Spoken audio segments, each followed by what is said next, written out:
Te leszel az első, akinek vállalnod kell a bíbor színnel jelzett vértanúságot, mondta a pápa Mindszenty Józsefnek, amikor fejére helyezte a bíborosi kalapot. Magyarország utolsó hercegprímása rendíthetetlen ellenfele volt a kommunistáknak és nemzeti szocialistáknak is. Hitéért készen állt feláldozni népszerűségét, szabadságát, de akár életét is.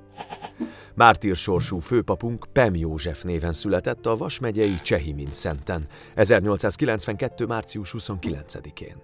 Fiatal papként élesen kritizálta a baloldali mozgalmakat, ezért Károlyi Mihállyal és Kun Bélával is meggyűlt a baja. Legitimista volt és védelmezte a magyar történeti alkotmányt, ezért nem volt elégedett a Horthy rendszer király nélküli királyságával.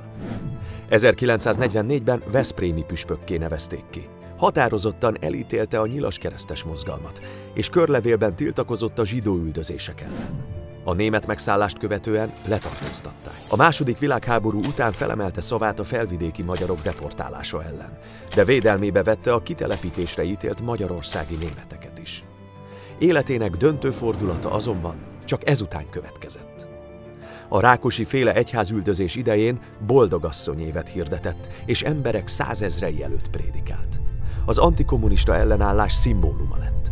Tudta, hogy nem kerülheti el a börtönt és a kínzásokat. Az ellene készülő támadásokra előre felkészült. Esetleges megtörésére és halálára készülve az alábbi üzenetet hagyta az utókor számára. Nem vettem részt semmiféle összeesküvésben. Nem mondok le érseki tisztemről. Nincs vallani valóm, és semmit sem írok alá.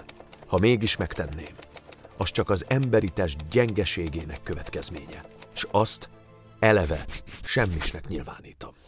Nem tévedett. Koholt vádak alapján 1948 karácsonyán letartóztatták, hónapokon keresztül kínozták. Az Andrássy út 60-ban az ávósok verték és pszichotróp szerekkel vallatták. A kicsikart vallomásai alá odaírta a coactus feci rövidítést, ami latinul annyit tesz: kényszerből tettem. A nemzetközi közfelháborodástól tartva a kommunisták végül nem merték kivégezni. 1956. októberében néhány napra visszanyerte szabadságát, majd a szovjet invázió elől az amerikai nagykövetségre menekült, ahol 15 évig száműzetésben élt. 1971-ben a kommunista kormány megegyezésre jutott a Vatikánnal, és Mindszenty külföldre menekülhetett. A 80 éves főpap ezt követően járt Kanadában, az Egyesült Államokban, meglátogatta a dél-amerikai magyarokat, de eljutott Dél-Afrikába, Ausztráliába, sőt Új-Zélandra is. Mindszenty akkor sem veszítette el lelki erejét, amikor 6. Pál pápa egyházpolitikai okokból üresnek nyilvánította az esztergomi érseki széket.